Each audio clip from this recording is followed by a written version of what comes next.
Mesdames, Mesdemoiselles, Messieurs, bonjour, en direct, en public, à l'occasion de cette journée vraiment marathon ici même, à Paris mais aussi au cœur des régions, puisqu'avec ce magnifique mouvement que sont les DCF, eh bien on va, avec cette nouvelle émission, l'angle commercial, vous permettre de maîtriser dans chacun de nos numéros, eh bien un levier de l'efficacité, de la performance, allez, de l'excellence commerciale. Pour en parler, eh bien, c'est aux acteurs du développement commercial, eh bien, de témoigner. Je vais vous demander, mesdames et messieurs, de leur réserver un tonnerre d'applaudissements. Mesdames et messieurs, sur scène et en musique, j'appelle Pierre Guépé et Pierre-Yves Rallet. Au pas de course, messieurs.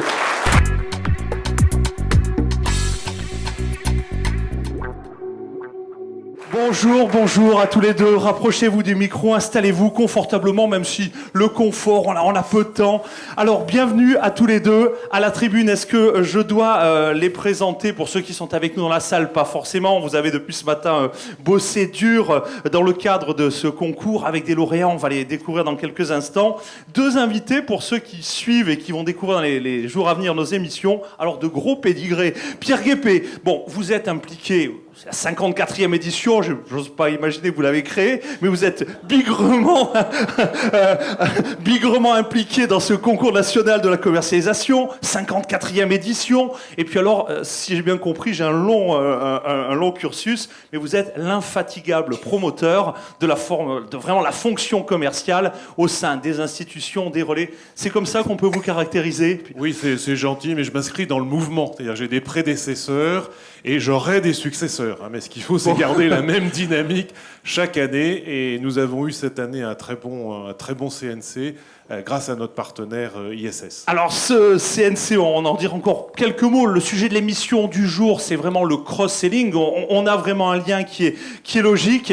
Et vous êtes ici avec nous. Alors un groupe mondial impressionnant. Il y avait une vidéo que vous découvrirez également sur le portail DCF TV. Pierre-Yves Rallet, soyez le bienvenu donc à la tribune de l'angle commercial. Présentation, vous êtes le directeur commercial donc et marketing d'ISS, Facility Services, je l'ai bien dit? Ah, c'est pas mal. Ah oui, on a dû s'entraîner. Bon, vous êtes un des leaders mondiaux donc du Facility, des services, et présent dans 50 pays avec plus de 500 000 salariés. Vous êtes d'ailleurs le premier employeur, je ne suis pas sûr que tout le monde le sache, le premier employeur étranger en France avec une palette énorme de services. Alors on va parler de cross-selling. Ça vous parle ce mot, Pierre-Yves Rallet? C'est mon quotidien, c'est-à-dire quand on a effectivement autant de lignes de service qui jusqu'à présent étaient vraiment traitées, on l'a vu dans les études de cas, par finalement des forces commerciales organisées en silos, face à nous, on a des acheteurs qui se structurent, qui se professionnalisent. À un moment donné, ils ne comprennent pas de voir défiler 6 ou 7 personnes qui viennent chacune représenter la société ISS. Donc à un moment donné, c'est comment devenons-nous plus performants et comment la combinaison de tous ces services peut apporter davantage de valeur versus les vendre un par un. Pierre Guépé, la définition de notre émission, le cross-selling, c'est quoi? Alors c'est confort, vous avez 1 minute. 1 minute, c'est large. C'est large. Donc schématiquement, ça a été dit par les jeunes, le cross-selling, c'est lorsqu'un commercial ajoute à la vente d'un de ses produits et services d'autres produits et services de son entreprise dans une relation gagnant-gagnant avec son client. Alors c'est intéressant parce que le cross-selling, on peut le décliner dans le B2B, ça a été le sujet du cas de ISS cette année. C'est aussi ce que l'on trouve dans le B2C avec ça que l'on entend sur les marchés ou dans les boutiques. C'est ce que l'on retrouve sur les sites de e-commerce. Parce que lorsque vous avez acheté un bouquin, on vous dit, vous savez, les autres lecteurs ont aussi apprécié ceci et cela. Donc c'est vraiment quelque chose de très important. Cela ouvre également, le cross-selling, beaucoup de champs qui sont liés à la stratégie de l'entreprise, à la stratégie, à la politique commerciale, à la culture de l'organisation commerciale, et qui met en tension, on peut dire, à la fois le commercial généraliste et le commercial expert. Et j'irai plus loin parce que, juste dans la minute, savoir si on peut parler de cross-selling lorsque à un même client, on vend 2 Mistral et 24 Rafales. Oui, c'était un bon exemple. On en aura d'autres dans cette émission, mais ça illustre bien le sujet. Merci pour cette introduction. Pierre-Yves Rallet, 45 secondes. ISS, une entreprise en pleine transformation. Pourquoi? Comment? Et quelle place le cross-selling dans tout ça? Alors, je l'ai évoqué, effectivement, de plus en plus de métiers. Vous avez vu d'ailleurs dans la vidéo un certain nombre de métiers que nous ne faisons pas encore en France, comme la restauration, comme les services multitechniques. Ce sont des choses donc, que l'on fait dans de nombreux pays. Donc, une volonté d'apporter une solution globale. Pourquoi ? Parce qu'on a en face de nous des clients qui, de plus en plus, se reconcentrent sur leur cœur d'activité. Et finalement, toute cette gestion des services généraux qui vont, effectivement, de la restauration collective en passant par la propreté des bâtiments, mais également la maintenance multitechnique, ce n'est pas leur cœur de métier. Quand on est effectivement dans une entreprise comme la Caisse d'épargne ou comme beaucoup d'autres entreprises, le but, c'est de créer des produits financiers, d'avoir une relation client. Donc, à un moment donné, il faut que quelqu'un puisse s'occuper de ça et de manière efficace. Et c'est là où des acteurs comme ISS entrent en jeu, avec une difficulté, c'est qu'on est finalement, historiquement, la somme de X activités. Et donc, comment créer une proposition de valeur commune englobant toutes ces activités et avoir surtout une force commerciale capable de porter cette offre auprès de nos clients. Et oui, savoir vendre plus, mieux, plus souvent, et puis vendre les produits des copains, je crois que c'est effectivement une problématique qui impacte toute entreprise à partir du moment où elle a 2 salariés, et quand on a plusieurs centaines de milliers, c'est encore, on l'imagine, plus important. Je crois que le décor est planté, on va pouvoir maintenant passer à la deuxième partie de notre émission. Le débat en musique. J'appelle nos 3 invités, dont 2 jeunes et qui viennent d'être fraîchement promus dans le cas du CNC. Allez, en musique et sous un tonnerre d'applaudissements, nos 3 invités, c'est l'heure du débat.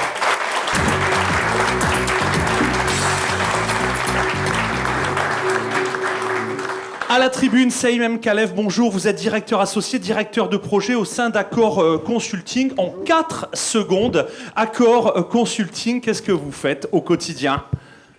Bonjour à tous. Nous sommes spécialisés dans le conseil et la transformation des entreprises et notre spécialité, c'est la performance commerciale. Saïf, vous n'êtes pas puni, il y avait une chaise qui vous... Ah oui, ça va, il il y en a même une de trop, c'est pour ça que j'en voyais une 6e, donc je me suis dit, comme je vous voyais debout. Soyez le bienvenu à la tribune de l'angle commercial à vos côtés. Ce ne sont pas des invités surprises puisqu'ils étaient lauréats, mais tout à l'heure, quand j'ai préparé cette émission, j'ai dû évidemment expliquer le principe à 6 étudiants qui étaient déjà des gagnants d'un trophée qui a, par élimination, laissé beaucoup de jeunes têtes en région.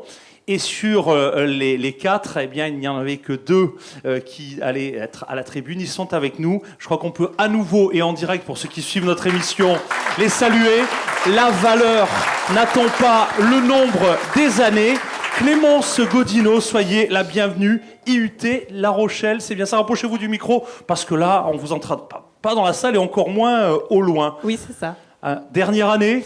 Non, j'ai fini là. Vous avez fini. Donc, alors là, c'est l'heure du pitch. Vous avez 20 secondes pour convaincre un employeur de vous embarquer dans son aventure avec lui. C'est parti, Clémence. Alors, je sors d'un IUT technique de commercialisation, ce qui m'a permis d'avoir de nombreuses compétences au niveau technique, mais aussi au niveau des entreprises par mes nombreux stages. Donc, je suis ravie par cette expérience et d'aujourd'hui continuer. Clémence, merci d'être avec nous. Vous allez être à la tribune en tant qu'expert pour nous donner votre regard critique sur les enjeux du cross-selling. C'est dans quelques instants. À vos côtés, l'autre lauréat, Thibaut, dans la catégorie Bac plus 4 plus 5. On l'applaudit également. Grenoble, école de management. C'est l'heure du pitch. 20 secondes pour trouver le bon employeur si vous ne l'avez pas déjà trouvé par hasard. Oui, je suis en césure en fait, dans une entreprise. Je viens de finir mon master 1 et là donc j'enchaîne les expériences en entreprise pour ensuite finir mon master 2 et me lancer sur le marché du travail. Les CV de nos super lauréats sont à retrouver évidemment sur le site d'ECF et puis vous pouvez également prendre contact avec eux sur les réseaux sociaux. Allez, c'est l'heure du débat, on va donc rentrer dans le vif du sujet sur ces enjeux qui finalement aujourd'hui concernent toutes les entreprises. Le cross-selling, l'upselling, les moyens complémentaires, c'est vraiment l'enjeu majeur. Si on ne peut pas vendre plus, vendrons autrement, vendrons différemment et vendons effectivement par petites touches. Alors la première des questions, ça s'adresse à quel type d'entreprise ou de produit le cross-selling ? Qui veut répondre ? Pierre, je vous vois. Allez, Pierre Guépé. Il faut avoir plusieurs produits. Ça s'adresse à tout le monde ?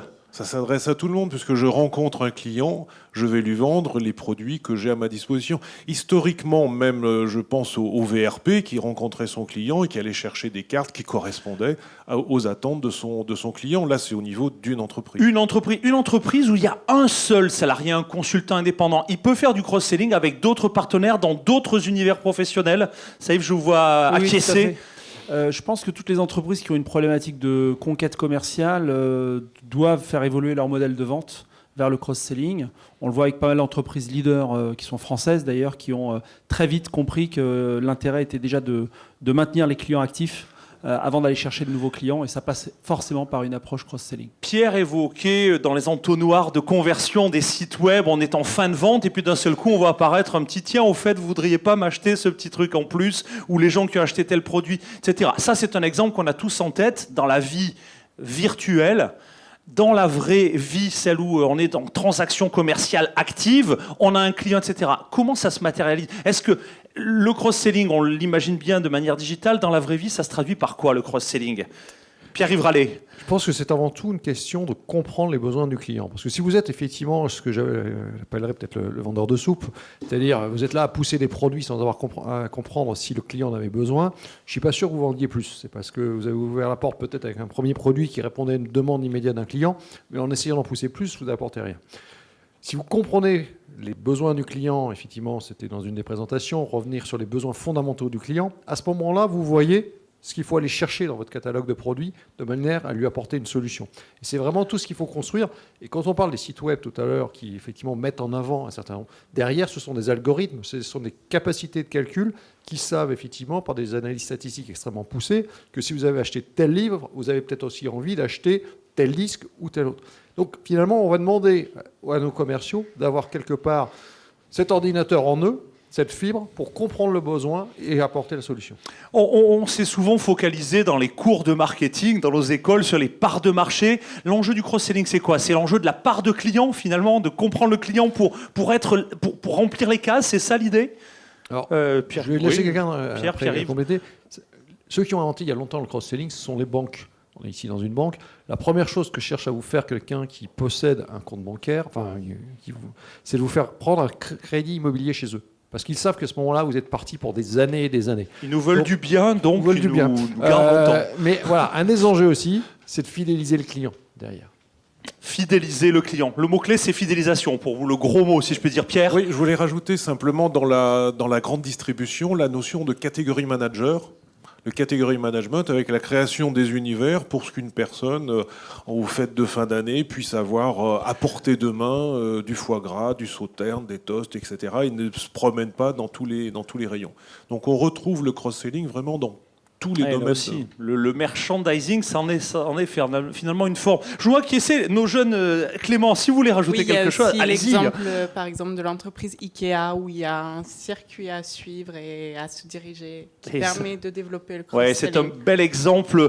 Saïf, je vous ai vu acquiescer sur cette partie. Pour aller dans le prolongement d'IKEA, toutes les entreprises qui sont dans le retail, en fait, ont une problématique très simple, c'est la baisse de trafic et de fréquentation de leur boutique. Donc aujourd'hui, quand on ne peut pas agir sur le taux de transformation, le deuxième levier, c'est le panier moyen, et en effet, le cross-selling répond à cet objectif. On voit bien ce qu'est le cross-selling. Merci. Alors du coup, quels sont les facteurs clés de succès pour réussir la mise en place du cross-selling? C'est la question officielle. Et je rajouterai, quand on a du fric et qu'on est riche, et quand on est un indépendant, tout seul, ou qu'on est une toute petite entreprise, et qu'on n'en a pas. Alors, je vais lancer, Saïf, c'est parti. je vais lancer les idées, mais en tout cas, selon moi, la première chose, c'est que l'on soit une petite entreprise ou une entreprise du CAC 40, c'est déjà de s'assurer qu'il y a une cohérence en fait entre sa vision, sa stratégie et l'approche que nous décidons de mettre en place, qui serait une approche cross-selling. Je pense que l'alignement est fondamental. Le deuxième élément qui me semble important, c'est de s'assurer que les équipes ont bien pris conscience des avantages de ce changement. Et c'est souvent cette étape qui pêche dans les entreprises. L'humain est au cœur du réseau DCF et on voit qu'une fois encore, c'est un des leviers de réussite. Est-ce qu'on a encore d'autres clés de réussite à lister pour nos invités? La connaissance de son client, la connaissance des besoins de son client, la capacité que l'on a à réfléchir entre la compréhension que j'ai du besoin client et ce que je sais de ce que l'entreprise dans laquelle je suis peut apporter. Alors, connaissances au quotidien, je les connais, je leur parle. Connaissances informatiques, on entend parler de data, voire de big data. C'est une des clés aujourd'hui, ces outils informatiques qui permettent de mémoriser toutes les transactions avec tous les clients. C'est aussi un des leviers du cross-selling incontournable. Pierre-Yves Rallet. Alors, dans tout l'univers, effectivement, consumer, c'est un élément clé, puisque finalement, vous n'avez pas cette relation intime avec le client. Ils en rêvent tous, mais finalement... alors qu'en B2B, vous avez quand même une relation privilégiée avec le client, vous le voyez, vous le rencontrez. Donc, ce n'est pas la même dimension. Pour autant, c'est extrêmement important, que ce soit dans les deux domaines, d'avoir une connaissance profonde du client, que ce soit par des biais statistiques, comme on l'évoquait, ou big data, ou que ce soit par, effectivement, un suivi de la relation. Dans les clés de la réussite, alors on ne va pas vous demander de nous livrer tous vos secrets, mais justement, une stratégie, ça va s'appuyer sur quels fondamentaux au sein d'ISS, par exemple? Aujourd'hui, le sujet de la formation, et notamment de la formation, comme j'évoquais, à la découverte des besoins, mais aussi la capacité à pouvoir construire une offre qui répond à ces besoins, c'est l'élément fondamental sur lequel on axe aujourd'hui toutes nos formations. C'est vrai qu'après, il y a des freins psychologiques. Il y a des gens qui, depuis 20 ans, vendaient le même produit. On leur dit maintenant, tu vas voir, tu en as 4 autres à vendre. Ça les met dans une zone d'inconfort. Mais ce sont des verrous qu'il faut effectivement que nous fassions sauter. Parce qu'aujourd'hui, de toute façon, en face de nous, on a des clients qui ont fait sauter ces verrous avec des catégories, cette fois-ci, au côté achat, et non plus côté fournisseur, qui achètent globalement une palette de services. On était au rayon clés de la réussite, on va enchaîner sur les pièges à éviter. On peut rajouter des clés, mais on peut aussi dire quels sont les pièges. Alors Pierre, Saïf, je vous vois... oui. On parle du big data, c'est une bonne idée. Il ne faut pas oublier que le big data sont des data. Ce qui est important, c'est qui met l'information. Déjà, qui met l'information. Donc il faut que le commercial ait la formation à la fois de son entreprise, des informations qu'il peut mettre, et que les informations qu'il met dans son système, il ait l'impression que ce soit rentable aussi pour lui. Parce que s'il nourrit une machine mais qui ne lui sert à rien, il va arrêter le jeu assez rapidement. Donc il faut qu'il y ait vraiment une culture de l'entreprise pour que les données soient exploitées de manière cohérente et intéressante pour le commercial, pour l'entreprise et pour le client. Séquence plantage, qu'est-ce qui fait qu'on plante? Quels sont les pièges à éviter quand on veut mettre en place une stratégie de cross-selling? Alors, il y a un autre piège à éviter dans les 90 ou 100 premiers jours de cette transformation, c'est tout ce qui touche aux freins psychologiques dont Pierre-Yves parlait tout à l'heure avec les forces de vente. Il y en a 2 principaux qui remontent régulièrement. Le premier, c'est la segmentation des portefeuilles. C'est la peur du commercial de perdre la relation client avec certains de ses clients historiques. Et le deuxième, qui n'est pas négligeable non plus, c'est tout ce qui touche à la rémunération et à l'intéressement des ventes. Alors parlons-en de ce nerf de la guerre. Cross-selling, c'est-à-dire refonte complète de la stratégie de rémunération. On peut faire du cross-selling pour faire plaisir au patron, où il faut vraiment aller voir le DRH et dire on rigole plus, on parle d'argent. C'est un des leviers incontournables. On est confort, on a moins de 30 secondes pour répondre à ce point-là. Alors, en 2 mots, c'est un des leviers et un des risques. C'est-à-dire que si vous calibrez mal votre plan de rémunération, finalement, on va vendre ce qui est le plus facile. Et tout d'un coup, les commerciaux qui vendent des produits difficiles vont se mettre à vendre des produits faciles. Alors, si ce sont les plus rentables, ça va bien. Si ce sont les moins rentables, ça va créer un problème. Donc, effectivement, il y a vraiment prendre en compte toute l'équation économique de manière à maximiser quelque part le revenu mais la marge et de pas s'assurer plutôt que les commerciaux ne se focalisent pas sur finalement le plus facile et parfois, comme je le disais, le moins rentable. Allez, je me retourne vers tout le monde, mais peut-être vers nos étudiants. Quelle est l'entreprise qui incarne le mieux cette mutation aujourd'hui? Pour moi, je dirais la SNCF, peut-être étrangement, parce qu'avant, on achetait que diable. des billets de train, et c'est vrai que maintenant, c'est devenu une entreprise de voyage, finalement. C'est un billet de train, c'est un billet de taxi derrière. Des hôtels. C'est un hôtel, oui, voilà, c'est ça. Donc, ils ont réussi à transformer leur politique marketing pour pas seulement être un billet de train, mais pour être vraiment tout un voyage avec le confort derrière qui merci pour ce regard qui effectivement est un bel exemple. Pierre, je vous vois sourire. Merci et merci pour vos réactions dans la salle. Vos tweets également sur DCF TV, vos réactions à tout moment. On essaiera d'en tenir compte. Clémence également, même question. L'entreprise qui incarne le mieux. Vous avez parlé d'IKEA, vous en avez une deuxième en stock éventuellement? J'avais pensé à Orange aussi, donc la téléphonie, avec Internet, le téléphone, l'adéquation. Le cross-canal, comme on dit maintenant. C'est ça. L'explosion des cadeaux. Merci pour ce témoignage. Pierre, je vous ai vu penché la tête. Alors c'était pour dire, vous étiez entièrement d'accord avec Thibaut ou par rapport à l'exemple de la SNCF? Ouais, ils sont bons ces jeunes, hein. Ah, ça c'est clair. On a Ils tous sont envie. super. Non, c'est bravo. Bravo. Je doute qu'ils ressortent de cette salle si vous suivez notre émission. Je pense que ça va être dur. Ils vont repartir avec des demandes de rendez-vous et effectivement des demandes de CV. Je crois que la filière et le label DCF dans un CV, ça vaut cher. C'est un ancien lauréat d'un ouvrage DCF, il y a fort longtemps qu'il vous le dit. Ça m'a beaucoup servi au tout début de ma carrière. Saïf, alors, quelle est l'entreprise qui incarne le mieux cette mutation? Allez, on va faire un tour. On a encore un tout petit peu de temps, il nous reste moins de 5 minutes, on a un peu de temps. Allons-y. Alors, rapidement, pour moi, une des entreprises référentes, ça va être la séquence Cocorico, c'est l'entreprise JC2Co, que nous accompagnons depuis quelques années. Nous avons accompagné cette entreprise sur la transformation, justement, du modèle de vente. Et on s'est aperçu qu'avec l'arrivée du digital, les silos pouvaient être cassés, si je puis dire, avec toujours cette notion de création de valeur. Un des challenges, ça a été d'abord de faire coopérer les managers entre eux pour établir le qui fait quoi, les règles du jeu commercial. Et oui, avec des baronnies, j'imagine, au départ. Évidemment. Chacun protégeait un peu son... Voilà. Et donc, une démarche vertueuse pour que cela se fluidifie. La grande satisfaction, c'est que c'est une entreprise qui exporte son savoir-faire aujourd'hui à l'étranger. C'est un leader mondial. Et aujourd'hui, nous travaillons avec des filiales qui veulent importer le modèle qui a réussi en France. Merci pour cet exemple et saluons au passage Jean Muller qui est souvent, je crois, à la tribune et très actif au sein du mouvement avec un enthousiasme et un savoir-faire assez pointu. Alors, allez, on continue le tour de table quand même, on va en citer d'autres. Alors, au-delà, vous avez votre entreprise qui est un sacré modèle, Pierre-Yves, mais si vous deviez en citer une seconde.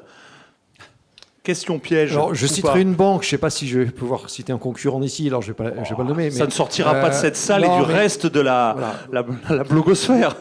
Je trouve que les banques, il y a quelques années, ont vraiment pris ce tournant-là, c'est-à-dire sont passées effectivement déjà de passer de produits financiers multiples, ensuite ont vendu de l'assurance, vendent maintenant de la sécurité, de la surveillance, vous vendent également pratiquement des voyages. Voilà. Pour moi, c'est effectivement une culture vraiment de cross-selling, de fidélisation du client, de développement quelque part du chiffre d'affaires par client qui a été entreprise depuis pas mal d'années et dont d'ailleurs, pour avoir été dans les télécoms à une époque, s'était inspiré beaucoup d'opérateurs télécoms. Il nous reste en gros 4 minutes avant la fin de cette émission. Ce sera donc le moment d'un dernier tour de table avec 2 points qui n'ont pas encore été traités. C'est vraiment la boîte à outils. On a évoqué quelques-uns des leviers, les bases de données, etc. On n'a pas parlé de formation, etc.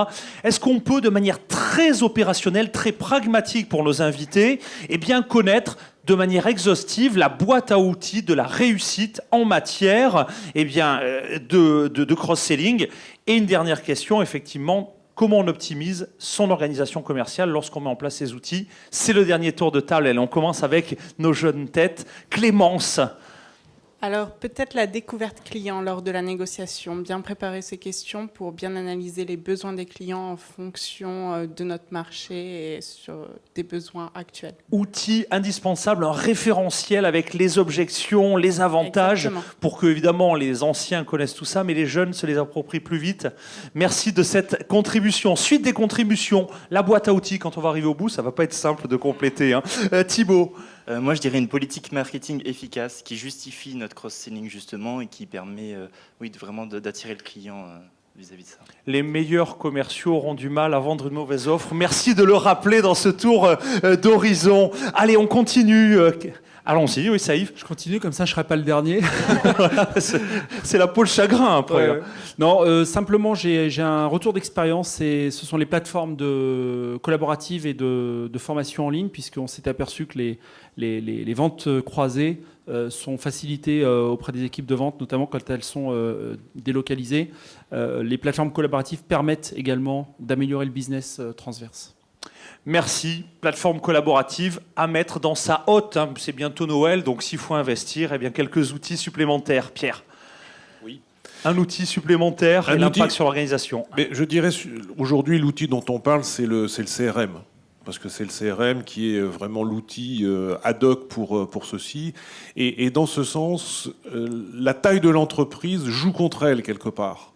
Parce que si je veux être rapide, si je veux être agile, si je veux surprendre, il faut que j'ai accès à des informations, il faut que je sois en lien direct avec les données de mon entreprise. Et plus mon entreprise est importante, plus le système d'information est complexe, plus il doit être sécurisé. Donc il faut faire attention à ça. Il faut avoir un bon logiciel, un bon logiciel CRM, de bonnes courroies de transactions. Et vous le voyez au niveau même d'une web TV, il faut avoir du débit. Il faut avoir du débit, effectivement, et je pense qu'il y en a. Merci pour ce témoignage. Alors avant-dernière intervention, la vôtre, Pierre-Yves, la boîte à outils, est-ce qu'on a oublié des choses? Là, c'est le moment de la compléter et de la finaliser. Alors, on a parlé tout à l'heure du plan de rémunération, c'est quand même clé. C'est un des moteurs de l'activité commerciale. Un commercial qui ne gagne pas bien sa vie, il va aller vite chez un concurrent. Donc il faut trouver le bon plan pour le motiver. Et puis je reste quand même sur aussi la cohérence de l'offre. On voit parfois les entreprises qui se diversifient. À gauche, ils vendent des vêtements, puis à droite, ils vendent des stylos. Bon, il peut y avoir une cohérence. Attention, parfois, on voit des gens qui, cross-selling, additionnent quand même ou cherchent à faire additionner à leurs commerciaux des choux et des carottes et des choses qui ne vont pas ensemble. Donc ça fait partie aussi du rôle de l'entreprise d'être sûr d'avoir une cohérence dans ce qu'elle veut pousser face à un client. Une cohérence, le cross-selling, oui, le grand écart, faut faire attention. Merci, on arrive pratiquement au bout de cette émission. Je vais vous laisser, Pierre, le mot de la fin dans une seconde. Alors, c'était une première, évidemment, on sera très attentif à vos remarques, à vos réactions, à votre regard critique sur ces émissions.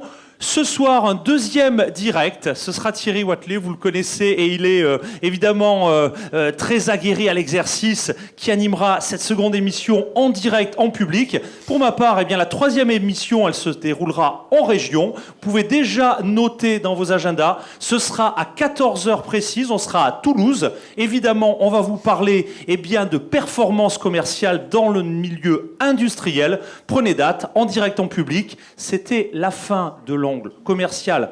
Premier numéro. Pierre, un petit commentaire. Bravo Lionel. Et puis je crois que le concours national de la commercialisation, cette journée ici, les entreprises, il y a un facteur commun qui est la formation, qui est l'éducation à la base, et puis l'éducation, la formation continue, l'éducation tout au long de la vie. Et on a en France la chance d'avoir la validation des acquis de l'expérience, qui est quelque chose de formidable. Merci pour votre infatigable énergie au service de la performance commerciale. Merci à vous d'avoir participé à cette émission. Je crois qu'on peut vous applaudir.